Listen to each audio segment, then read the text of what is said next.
नमस्कार, आप देख रहे हैं स्वदेश खबर। आपके साथ मैं हूं Chandan Singh. Times now summit में ओलंपिक स्वर्ण पदक विजेता नीरज चोपड़ा पहुंचे हैं। आपको सीधे लिए चलते हैं। मतलब घर के बाहर are people hounding still? Some girls come and say, "Oh my God, he's already married, heartbroken." Is it still happening? Are people rounding up? Good evening everyone. इतना ज़्यादा नहीं है जितना भाई को है, बट जो इनिशियल स्टेज वाज डिफरेंट, क्योंकि जब हम नीरज का तो डिफरेंट स्टेज है क्योंकि यंग एज है, छोटा कैरियर है, बट मेरे लिए तो बहुत लंबा पड़ गया। And almost when you reach 33 then definitely you seen all the up and downs. तो suddenly ज़्यादा बहुत changes नहीं होता है, and you will be matured enough by this age कैसे मैनेज करना है, कैसे लोगों को देखना है। बट एक रेवोल्यूशन शुरू हो गया केरला में डेफिनेटली, क्योंकि Kerala is not a city which is popular for hockey. हमारे उधर ज़्यादातर फुटबॉल चलता है, एथलेटिक्स चलता है, तो आजकल बच्चा लोग हॉकी खेलने के लिए इंटरेस्ट दिखा रहे हैं। एंड जो पुराना हॉकी प्लेयर है अपना हॉकी स्टिक निकाल के वापस से ट्रेनिंग करने जा रहे हैं। So that is the revolution I think which we made after this Olympics. और मैं एक आपका ट्विटर पे देख रहा था, एक बच्चा है जो जिसका एक हाथ नहीं है और वो जैवलिन से प्रैक्टिस कर रहा था, आपने उसके ऊपर ट्वीट भी किया।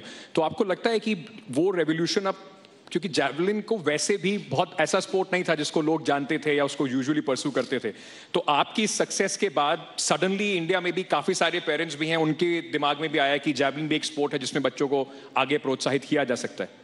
आपने आसपास देखा अपने हरियाणा में भी, क्योंकि मैं गया था आपकी जीत के बाद, हम कई सारी जगह पे गए, कच्चे मैदान में ही शुरू हो गए हैं लोग, वहां पे प्रैक्टिस शुरू है। बिल्कुल, मैदान तो अभी तो कच्चे ही है वहाँ पे। जब मैंने शुरू किया था, मैंने भी ऐसे ही ग्राउंड में जो बिल्कुल कच्चा ही था वहाँ पे शुरू किया था, तो बिल्कुल काफ़ी बदलाव आया है। और हरियाणा में नॉर्मली लोग जानते थे कि कुश्ती, कबड्डी, बॉक्सिंग ये है, अभी धीरे धीरे करके जैसे शूटिंग, एथलेटिक्स, जो दूसरे स्पोर्ट हैं वो भी आ रहे हैं, और बिल्कुल काफ़ी चेंज आया है। जेवलिन को लेके तो काफ़ी, जब मैं गया था मुझे खुद नहीं पता जेवलिन क्या है, लेकिन अभी काफ़ी खुशी है कि कुछ तो किया है, कुछ देश के लिए भी और जेवलिन के लिए भी। आपको शुरुआत में जब आपने शुरू करा तो कहते नहीं थे हरियाणा का छोरा जेवलिन ये क्या है, मुक्के क्यों नहीं लगा रहा? ऐसा कुछ नहीं है, लोग कहते थे कि ये कौन से स्पोर्ट में आ गए? नहीं, वैसे तो ये भी लड़ाई में यूज होने वाली चीज़ थी, भाला, तो लोग अभी तो काफ़ी जानने लगे हैं कि भाई भाला, पहले पर बताना मुश्किल होता है, पूछते थे क्या करते हो, बताते हैं जेवलिन थ्रो, वो क्या होता है, तो अच्छा वो बोलते हैं शॉर्ट पुट होता है ना, कि अच्छा वो मतलब किसी को पता नहीं था, शॉर्ट पुट का इशारा करते थे, लेकिन अभी सभी को पता है कि जेवलिन क्या है। अब तो पूरी दुनिया को पता है, नीरज चोपड़ा पूरी दुनिया को पता है जेवलिन के बारे में। Shrijesh, you know,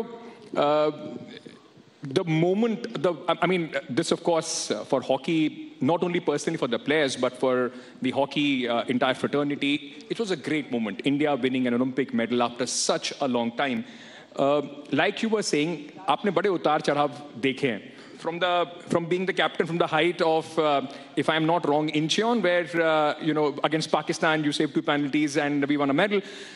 From there, and then losing captaincy, then coming back, and today the great wall of India is Shrijesh. How do you sum up that journey? सही, ये लाइफ है तो मूवी बना सकता है, क्योंकि उसके पहले भी एक कहानी है। जब 2008 में हम लोग क्वालिफाई नहीं किया था, और वहाँ से जो एक नेगेटिव साइड शुरू हो गया था, नेक्स्ट 4 इयर्स पूरा प्रेशर था, जितना नेगेटिव टॉक्स था, क्योंकि इंडियन हॉकी टीम कहाँ पे जा रहे हैं, ब्लैक डे हो गया ये सब। और 2012 जब हम लोग क्वालिफाई करके हॉकी ओलंपिक्स किया लंदन में, वहाँ पे हम लोग एक भी मैच जीता नहीं था। फिर अगेन हमारे ऊपर प्रेशर गया, क्योंकि अरे यार तुम लोग तो पूरा ऐसे चल रहे, मज़ा करके रखा है। फिर एक चेंजेस शुरू हो गया 2014 में, जब हम लोग इंचियोन में मैचेस जीता था, और स्पेशली पाकिस्तान के अगेंस्ट जो फाइनल जीत के, फिर थोड़ा बदलाव हुआ कि हाँ यार उम्मीद वापस आने लग गया। क्योंकि ये प्रॉब्लम जब शुरू हुआ कि पुराना टाइम से, क्योंकि आप देख लो हमारा इतने बड़ा प्लेयर्स लोग हैं जो ऑल टाइम में जो 8 गोल्ड मेडल जीत के आया था, हमारे पास ब्रॉन्ज मेडल है, सिल्वर मेडल है। तो जब भी हम लोग ओलंपिक जाने के टाइम एक्सपेक्टेशंस बहुत ज़्यादा हाई होता है, वो एक्सपेक्टेशन के साथ चलते हैं। अगले साल पता चलेगा भाई, वेट कर क्योंकि माइंड कर लेंगे पेरिस में जाने के टाइम तो भाई के ऊपर भी एक्सपेक्टेशन, तो ये एक्सपेक्टेशन के साथ हम लोग चले जाते हैं हमेशा। और 16 में हम लोग क्वार्टर फाइनल क्वालिफाई किया, फिर उसके आगे नहीं जा पाया। और नाउ जब हम लोग मेडल जीता, तब लगा कि हाँ यार ये ओवर द नाइट सक्सेस नहीं है। ये एक्सेप्शन है भाई साहब, एक्सेप्शन ले सो।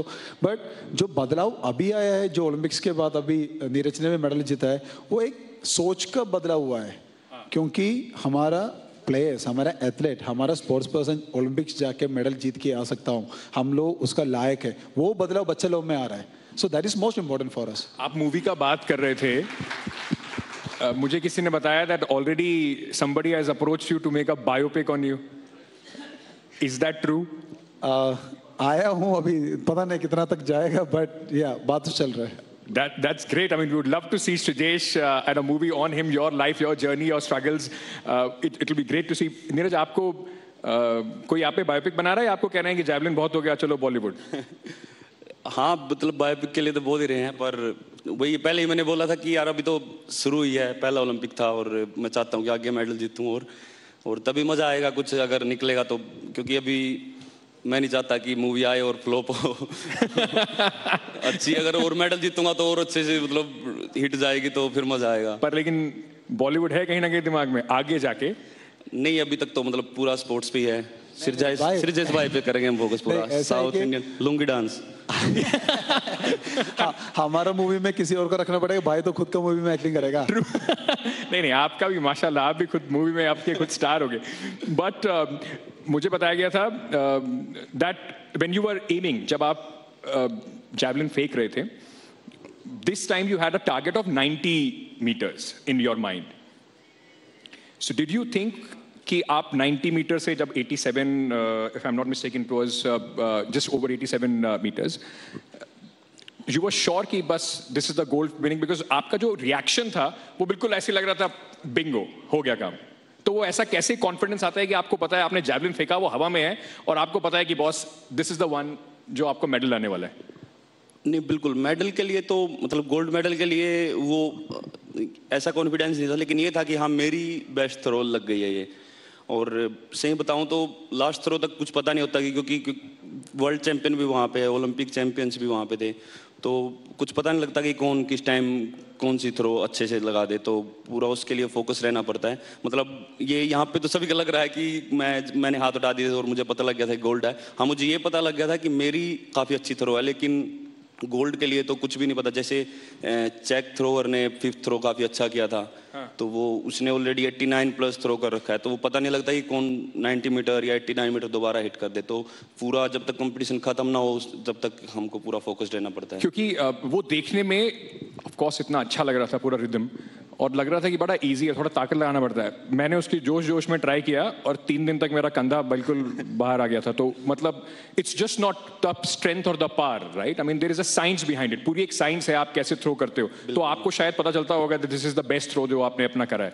हाँ जी, बिल्कुल। उसके लिए जो ट्रेनिंग, क्योंकि 10 साल से लगे हुए हैं, तो पता लग जाता है कि हाँ ये बेस्ट थ्रो है। बदलाव क्या आया है आपकी ट्रेनिंग में? मतलब क्योंकि बहुत सारे लोग ये जानना चाहते हैं कि पहले ऐसा क्यों नहीं होता था कि मेडल्स आ जाते थे, सडनली आपकी ट्रेनिंग में, आपके एटीट्यूड में ऐसा क्या बदलाव आया है, सपोर्ट में ऐसा क्या बदलाव आया है कि आपको लगता है इंडिया के लिए गोल्ड मेडल जीतना एक प्रोबेबिलिटी है? अभी तो कोच के साथ काफ़ी अच्छे ट्रेनिंग कर रहा, मुझे कॉम्पिटिशन्स मिल रहे हैं, इंटरनेशनल कॉम्पिटिशन्स, और मतलब सभी में अच्छे से क्वालिफाई हो रहा है, और डायमंड लीग जैसे कंपटीशन मुझे मिल रहे हैं, तो उससे क्या है कि एक खुद में कॉन्फिडेंस आता है उन एथलीट्स के बीच में खेल के, और खुद में एक खुद का माइंड काफ़ी प्रिपेयर हो जाता है और कॉन्फिडेंट रहते हैं कि हम परफॉर्म कर सकते हैं वहाँ पे, और एक अपना लेवल पता लगता है उनके बीच में खेल के। तो वो उसके लिए इस बार काफ़ी कॉन्फिडेंस था कि हाँ अभी हम कर सकते हैं, और वही फ़ायदा हुआ। फिर ट्रेनिंग वगैरह में भी चेंज हुए, टेक्निक थोड़ी चेंज की, और आप देखोगे एशियन गेम्स 2018 में जो मेरे कॉम्पिटिशन्स थे, एशियन गेम्स या डायमंड लीग, कॉन्टिनेंटल कप, उसमें मेरे थ्रो काफ़ी अंदर की साइड आ रहे थे, तो अभी काफ़ी उनके ऊपर काम किया। क्योंकि दिखने में तो लगता है कि भाग के बस थ्रो करना है, लेकिन हाँ। वो पीछे उसका पूरा साइंस और वो पूरा कोच अच्छे से फोकस कर रहा था उसके ऊपर। सो 90 मीटर का टारगेट अभी भी सेट है नेक्स्ट ओलंपिक के लिए? मतलब हाँ, प्रेशर तो नहीं ले रहा उसका, पर वो है मेरे अंदर है कि हाँ उसको करना है। आप और अब बाजार की खबरों का रुख करते हैं। बाजार में आज लगातार तीसरे दिन गिरावट देखने को मिली। उतार चढ़ाव के बीच सेंसेक्स और निफ्टी लाल निशान में बंद हुए, वहीं छोटे मझोले शेयरों में हल्की बढ़त देखने को मिली। बाजार में दिन भर और क्या हलचल रही, जानने के लिए चलते हैं पूजा त्रिपाठी के पास। पूजा, आज बाजार में क्या कुछ माहौल रहा? बाजार में आज कमजोरी के साथ कारोबार होता हुआ दिखाई दिया और जो एक्सपायरी थी आज वीकली वो निफ्टी में 18,000 के नीचे एक्सपायरी हुई और सेंसेक्स भी 60,000 के नीचे आज बंद हुआ। सेंसेक्स में 400 अंकों से ज्यादा की भारी बिकवाली थी और निफ्टी में भी करीब 140 अंकों की बिकवाली देखी गई। और इसके अलावा बैंक निफ्टी में भी आज भारी गिरावट हुई, करीब 450 अंक की भारी बिकवाली बैंक निफ्टी में भी देखी गई। तो चौतरफा बिकवाली का माहौल था आज मार्केट में और बैंक निफ्टी तो आज लगातार चौथा दिन था जब दबाव के साथ कारोबार यहाँ पर हो रहा था। बैंक निफ्टी के अलावा आज रियल्टी, सरकारी बैंक और फार्मा में भी काफी ज्यादा कमजोरी देखी गई। लगभग सभी सेक्टरल इंडेक्स आज लाल निशान में थे। एक मेटल को छोड़ के मेटल हल्के हरे निशान में आज कारोबार कर रहा था, लेकिन वहां पर भी आखिरी कुछ घंटों में दबाव देखा गया। इसके अलावा ऑयल एंड गैस शेयरों ने भी आज बाजार में दबाव बनाने का काम किया और 4 से 3% की कमजोरी आज ऑयल एंड गैस शेयरों में भी देखी गई। अगर गेनर्स की बात करें तो Titan, Hindalco, M&M, JSW steel कुछ ऐसे स्टॉक्स थे जो कि मामूली बढ़त के साथ आज कारोबार कर रहे थे। लेकिन लूजर्स की अगर बात करेंगे तो आज आईओसी में कमजोरी थी। SBI, ONGC और टेक महिंद्रा ये कुछ ऐसे स्टॉक्स थे जो कि आज कमजोरी के साथ कारोबार कर रहे थे। इसके अलावा ऑयल एंड गैस शेयरों में भी दबाव था। आईओसी, ONGC के अलावा गेल और BPCL में भी आज प्रेशर देखने को मिला। सेलिंग प्रेशर था आज रियल्टी स्टॉक्स में भी। DLF, Prestige estates, Godrej properties और ओबराय रियल्टी में भी आज काफी ज्यादा कमजोरी हावी थी। और बैंकिंग स्टॉक्स में भी प्रेशर था, इसमें निजी बैंकों ने भी दबाव बनाने का काम किया। SBI के अलावा सिटी यूनियन बैंक, बंधन बैंक और एक्सिस बैंक में भी आज कमजोरी के साथ कारोबार होता हुआ दिखाई दिया। एल्केमी कैपिटल के डायरेक्टर, CEO और CIO का कहना है कि मार्केट में अभी मौके हैं, लेकिन इजी मनी बनाने का समय निकल चुका है। उन्होंने कहा कि 2-3 साल में ऑटो सेक्टर अच्छा प्रदर्शन करेंगे। We believe that just the entire auto space, which where demand is very, very strong, and I think most of these companies have been able to raise prices to ward off raw material inflation. I think that once commodity prices cool off, and which is what is beginning to happen, I think that if you look at the next 12, 24, 36 months, I see a very good cycle for automotive companies going forward from here. But here again, you will have to pick and choose the right winners. And I think ancillaries will also do well because, they will, they have the twin engines of both supplying to the domestic OEMs as well as exports. So I think we have exposure to both. And if you look at the results of, for example, Eicher Motors gave in Q2, I mean, it's fantastic. It's the highest ever per vehicle EBITDA that they have been able to deliver, despite the fact that volumes have not fully recovered, right? So whether you look at Tata Motors, whether you look at Eicher Motors and a clutch of ancillaries, I think we continue to remain reasonably bullish. ET स्वदेश की खबर पर एक बार फिर मोहर लगी है। Food aggregator Zomato 4 startups में आने वाले 2 साल में $100 करोड़ का निवेश करेगी, जिसमें क्योरफिट, मैजिक पिन और शिप रॉकेट जैसे स्टार्टअप शामिल हैं। आपको बता दें कि जोमैटो जिन कंपनियों में निवेश करेगी उनमें शिप रॉकेट एक लॉजिस्टिक एग्रीगेटर है, मैजिक पिन एक लोकल शॉपिंग और सेविंग प्लेटफॉर्म है और कल्टफिट एक फिटनेस स्टार्टअप है जिसे पहले क्योरफिट के नाम से जाना जाता था। कंपनी के मुताबिक बीते 6 महीनों के दौरान उसने $27.5 करोड़ 4 कंपनियों में डाल दिए हैं।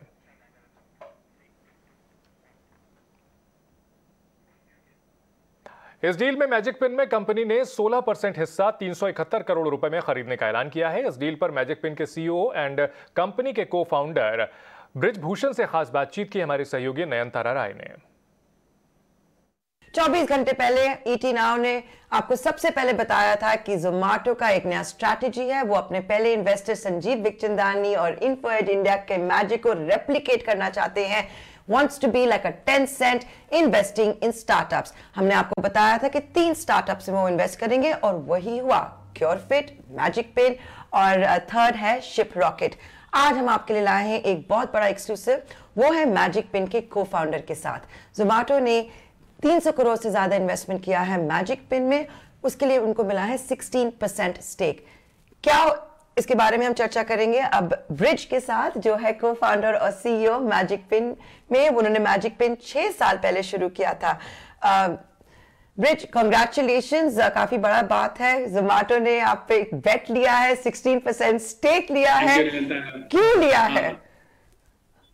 देखो, जो मैजिक पिन बना रहा है, राइट, मैजिक पिन एप्लीकेशन जो है, जो कस्टमर्स को सेविंग्स देता है फूड और बाकी कैटेगरीज पे भी, और मैजिक पिन हेल्प करता है बहुत सारे रिटेलर्स को। हमारे यहाँ हमारे देश में बहुत सारे, कुछ 20 से 30 मिलियन रिटेलर्स है, स्मॉल रिटेलर्स, जिनको कस्टमर का डिमांड जनरेट करने का बहुत बड़ा गैप है उनके लिए, उनके पास कोई एवेन्यू नहीं है ये सब करने के लिए। तो मैजिक पिन इस स्पेस में सबसे बड़ा कंपनी है, right, we are the largest player in this space. So Zomato को ये बहुत पसंद आया है कि मैजिक पिन, और मैजिक पिन जो कर रहा है, जो जोमेटो ने फूड में किया है, मैजिक पिन वो फूड के बाहर भी कर सकता है। और अगर फूड के बाहर आप जाओगे तो ये मार्केट बहुत ही बड़ी है, $1 ट्रिलियन जितनी बड़ी मार्केट है। तो उस मार्केट में मैजिक पिन अभी नंबर 1 है, और अगर ये कैपिटल के साथ हम और अग्रेसिवली ग्रो करते हैं तो ये बहुत बड़ी कंपनी बन सकती है। तो इसका मतलब ये है कि जोमेटो मैजिक पिन को यूज करेंगे नॉन फूड कैटेगरीज में बढ़ने का? बिल्कुल, हम ऑलरेडी फूड के अलावा फैशन, इलेक्ट्रॉनिक्स, ब्यूटी, ग्रोसरी, इन सब कैटेगरीज में मैजिक पिन कस्टमर्स को 1,50,000 के आसपास स्टोर्स पे सेविंग्स प्रोवाइड करता है। तो आप कहीं पे भी शॉप कीजिए, आप चाहे किसी एक क्लोज घर के पास किसी ग्रोसरी शॉप पे जाइए, या आप घर पे मेडिसिन मंगवाइए किसी लोकल शॉप से, या आप मैकडॉनल्ड्स, बर्गर किंग या किसी स्मॉल बर्गर स्टोर पे जाके खाना खाइए, आपको सब जगह सेविंग्स मिलती है। 10 से 50% तक का आप अपना सेव कर सकते हैं। तो ये जो सेविंग प्रोपोजिशन है, ये हर कैटेगरी में चलता है, कस्टमर हर जगह स्पेंड करते हैं, तो ये अपॉर्चुनिटी तो बहुत बड़ी है। और दीपेंद्र गोयल की आपके साथ जो एसोसिएशन है वो नई तो बिल्कुल नहीं है, उन्होंने आपका बोर्ड ज्वाइन किया था जुलाई में एज इंडिपेंडेंट डायरेक्टर, उसका क्या होगा? और ये क्या हम मान सकते हैं एक प्रीकर्सर है मर्जर के लिए? देखो, मैजिक पिन जो कंपनी बना रहा है वो बहुत बड़ी है, राइट, तो मर्जर होगा नहीं होगा ये तो बात की बात है। अभी तो अपॉर्चुनिटी जिसके लिए जोमेटो बहुत एक्साइटेड है वो ये है कि मैजिक पिन के थ्रू एक बहुत बड़ी मार्केट पे जोमेटो को एक्सपोजर मिल रहा है, कि इतना बड़ा स्पेस है, इतना बड़ा मार्केट है, और सब कुछ जोमेटो के अंदर तो बन नहीं सकता। अलग अलग कंपनीज है जो अपने अपने स्पेस में बड़ी बन सकती है। तो जोमेटो के लिए बहुत बड़ा फायदा है कि मैजिक पिन के साथ पार्टनर करके they get exposure and an opportunity to build a large company, right? और फूड के बाहर आप देखेंगे तो ब्यूटी, इलेक्ट्रॉनिक्स, फैशन, ग्रोसरी बहुत बड़ी बड़ी मार्केट्स हैं, तो उनके लिए बहुत फायदा है इस मामले में। और हमारे लिए तो बहुत अच्छा है क्योंकि जोमेटो ने इंडिया की सबसे लार्जेस्ट कंपनी बनाई है, कंज्यूमर कंपनी बनाई है, तो उन्होंने सीखा है कि कंपनी बनाने के लिए क्या क्या रखता है। तो पैसा एक चीज होता है कि आपकी कंपनी के पास इन्वेस्टमेंट हो, उससे ज्यादा इंपॉर्टेंट चीज है कि जो कैपिटल के साथ जो इंटेलिजेंस, नॉलेज आती है कि कैसे कंपनी बनाई जाती है, कैसे कंपनी को तेजी से बड़ा किया जाता है, ये जोमेटो हमारे ला के दे रहा है। तो इसलिए हमारे और जोमेटो के बीच में बहुत सिनर्जीज है उसकी वजह से। आप हमारे दर्शक को बताना चाहेंगे कि मैजिक पिन का सीक्रेट सॉस क्या है? बिल्कुल, आई थिंक सबसे बड़ी जो मैजिकल चीज है मैजिक पिन के बारे में वो ये है कि एज अ कस्टमर आप अगर मैजिक पिन यूज ऐप करते हैं तो आप किसी भी स्टोर पे जाइए, कहीं पे भी जाइए, आप अपने पॉइंट्स एक्यूमुलेट कर सकते हैं मैजिक पिन पे। और वो जो पॉइंट्स होते हैं आपके, वो आपको हर स्टोर पे सेविंग्स देते हैं। चाहे आप किसी लोकल ग्रोसरी शॉप पे जाके आप ग्रोसरी शॉपिंग कीजिए, या आप किसी ब्रांड स्टोर पे जाइए, आप लाइफस्टाइल पे जाइए, वाइल्ड क्राफ्ट पे जाइए, वहां पे अगर आप शॉपिंग कीजिए तो आप जब भी शॉपिंग करेंगे आपको पैसा बचाने का मौका मिलेगा। ये जो चीज है सेविंग्स, ये हमारे इंडियंस के का एक डीएनए है कि हमें हर जगह पैसे बचाने हैं, हमें सेव करना है, हमें अपने पैसे की वैल्यू बढ़ानी है। तो ये मैजिक है जो मैजिक पिन अपने कस्टमर्स को देता है। अब इसके दूसरे साइड पे हमारे छोटे पार्टनर्स है, स्मॉल रिटेलर्स है, जो नेबरहुड शॉप्स होती है, उनके लिए फायदा ये है कि जब ये कस्टमर्स आते हैं, स्पेंड करते हैं, तो स्पेंड ज्यादा करते हैं। जब उनको लगता है कि मेरा पैसा बच सकता है तो मैं ज्यादा स्पेंड करूंगा, उससे हमारे पार्टनर मर्चेंट्स को ज्यादा ट्रैफिक मिलता है। ज्यादा ट्रैफिक मिलता है तो वो भी और ज्यादा इन्वेस्ट कर सकते हैं और ज्यादा ग्रो कर सकते हैं। और साथ साथ वो लार्ज ई कॉमर्स कंपनीज जो आ गई, जो सबको घर पे सामान देने की कोशिश कर रही है, उसके अगेंस्ट हमारे स्मॉल रिटेलर्स compete कर सकते हैं और सक्सीड कर सकते हैं उनके अगेंस्ट। तो वो है सीक्रेट सॉस। अब देखते हैं कि ये क्या होता है जो 16% स्टेक जोमेटो ने लिया है मैजिक पिन में। आपका तो जो कैप टेबल है वो तो ऑलरेडी काफी इंप्रेसिव है। तो मैं आपसे एक प्रश्न और पूछ लूं, आप जोमेटो को एग्जिट कैसे देंगे, क्योंकि आप कह रहे हैं मर्जर तो बाद में देखा जाएगा। देखिए, एग्जिट तो हमारे एग्जिस्टिंग फाइनेंशियल इन्वेस्टर्स भी है। एग्जिट के तो बहुत तरीके हैं। हम जिस चीज के लिए सबसे ज्यादा एक्साइटेड है वो है आईपीओ, इस कंपनी को पब्लिक लिस्ट करना। हम ऑलरेडी काफी लार्ज कंपनी है, 6 मिलियन से ज्यादा, 60 लाख के आसपास हमारी मंथली ट्रांजैक्शंस है। तो इस स्पीड को हम बढ़ाते रहे तो अगले 2 साल में we can also go public. और जब कंपनी पब्लिक होती है तो हर किसी के पास एग्जिट करने का मौका मिलता है। चलो, उसके साथ ब्रिज, आपको और पूरे टीम मैजिक पिन में हमारे ओर से बहुत बड़ा कंग्रेचुलेशंस एंड थैंक यू कि आपने हमको ये इंटरव्यू दिया। धन्यवाद नयनतारा, आपसे बात करके अच्छा लगा, थैंक यू सो मच। देश का सबसे बड़ा बैंक एसबीआई लोन देने के लिए एक नई रणनीति तैयार कर रहा है। साथ ही बैंक ने 2030 तक कार्बन न्यूट्रल बनने का लक्ष्य रखा है। एक्सक्लूसिव जानकारी के साथ जुड़ रहे हैं संवाददाता अंकुर मिश्रा। जी अंकुर। जी हाँ, स्टेट बैंक ऑफ इंडिया एक स्ट्रैटेजी तैयार कर रहा है कि एनवायरमेंटल, सोशल और गवर्नेंस स्कोर यानी ईएसजी स्कोर्स के तहत कैसे बोरोवर्स को लोन दिया जाए। हमें जो जानकारी मिली है उसके मुताबिक जिन बोरोवर्स का बेहतर ईएसजी स्कोर होगा उनको प्रेफरेंस भी मिलेगा और साथ ही साथ कुछ बैंक की तरफ से इंसेंटिव भी। ये जो इंसेंटिव है वो इंटरेस्ट कंसेशन के फॉर्म में भी मिल सकता है। जो क्लासिफिकेशन है वो कुछ इस तरीके से किया गया है कि जो बोरोवर्स 100 करोड़ से ज्यादा हैं लिस्टेड स्पेस में और 500 करोड़ से ज्यादा है अनलिस्टेड स्पेस में, उनको ईएसजी क्राइटेरिया के तहत उनकी रेटिंग की जाएगी। जो फोकस है वो प्रोडक्ट जैसे कि health care business loan, green auto loan, poly house forms, इनको प्रिफर किया जाएगा बैंक की तरफ से। साथ ही साथ जो रिन्यूएबल एनर्जी अकाउंट्स पर बैंक का एक्सपोजर है करीब 33,000 करोड़ का अभी है सितंबर क्वार्टर तक, उसको बढ़ाकर 50,000 करोड़ रुपए करने की योजना है। साथ ही साथ बैंक 2030 तक कार्बन न्यूट्रल बनना चाहता है। इसके अलावा एक रोड़ा ये भी है कि अभी जो ग्रीन फाइनेंसिंग है उस पर कोई एक फॉर्मल डेफिनेशन नहीं है गवर्नमेंट की तरफ से, तो बैंक वेट कर रहा है कि कब सरकार की तरफ से एक फॉर्मल डेफिनेशन आएगी ग्रीन फाइनेंसिंग के लिए। बहुत शुक्रिया अंकुर इस पूरी जानकारी के लिए। और अब कोरोना की मार से उबर रहे रियलिटी सेक्टर के लिए एक उम्मीद बंधाने वाली खबर। मुंबई और एनसीआर के साथ साथ बेंगलुरु और पुणे जैसे बड़े शहरों में लग्जरी घरों की बिक्री में जोरदार तेजी आई है। इस डिमांड से रियलिटी सेक्टर को कैसा बूस्ट मिलेगा, पूरी डिटेल्स लेकर हाजिर हैं हमारी सहयोगी खुशबू तिवारी। ये रियल एस्टेट के लिए ये साल काफ़ी बेहतरीन रहा है। खास तौर पे अगर लग्जरी सेगमेंट की बात करें तो यहाँ पे काफ़ी ज़्यादा अच्छी बिक्री और रिकवरी देखने को मिली है। प्रॉपस्टैक के डेटा के मुताबिक अगर 2019 का डेटा देखें यानी प्री पेंडेमिक का डेटा देखें तो उस वक्त इस सेगमेंट में 11,700 के आसपास घर बिके थे। वहीं 2021 यानी इस साल में अक्टूबर तक ही 19,500 से ज़्यादा घर बेचे जा चुके हैं, यानी लगभग दोगुना डिमांड यहाँ पे हम देख रहे हैं। इसके अलावा हम देखें तो मुंबई और एनसीआर इन दो शहरों में सबसे ज़्यादा डिमांड लग्जरी हाउसिंग के लिए आ रही है। अब कुल बिक्री में से देखें तो फरवरी से लेकर मई के बीच में सबसे ज़्यादा डिमांड देखने को मिली है। कोविड के दौरान लोगों ने बड़े घर की ज़रूरत को महसूस किया है और यही वजह है कि लोग हाई एंड घर की ओर शिफ्ट हो रहे हैं। एचनाइज भी बड़ी खरीदारी कर रहे हैं। अगर हम हाल के और रियल्टर्स की बात करें तो डीएलएफ ने अपने इन्वेस्टर प्रेजेंटेशन में बताया था कि उन्होंने सिर्फ गुरुग्राम में ही 1,500 करोड़ रुपए क्या सुपर लग्जरी प्रोजेक्ट्स बेचे हैं और 2024 के वित्त वर्ष तक उनके टारगेट है कि वो 10 मिलियन स्क्वायर फीट का और लग्जरी सेगमेंट में डेवलपमेंट करें। इसके अलावा अगर हम मुंबई की ताज़ा आंकड़े देखें तो 3,000 से 4,000 स्क्वायर फीट का जो एरिया है कि जो फ्लैट्स हैं उसमें सिर्फ 5% ही स्टॉक अवेलेबल है और 4,000 से ज़्यादा स्क्वायर फीट के जो घर हैं उसमें भी सिर्फ 2% का ही स्टॉक अवेलेबल है। यही वजह है कि बहुत सारे ऐसे रियल्टर्स हैं जो लग्जरी सेगमेंट में नए लॉन्चेस ला भी रहे हैं और कुछ जैसे डीबी रियल्टी हो गया मुंबई में, लोधा सीव्यू हो गया, लोखंडवाला इंफ्रा हो गया, इनके कई सारे प्रोजेक्ट्स अंडर कंस्ट्रक्शन है। कुछ प्रोजेक्ट्स मिड स्टेज में है बेंगलुरु और गुरुग्राम में और यही इन्हीं शहरों की से डिमांड भी काफ़ी ज़्यादा देखने को मिल रही है।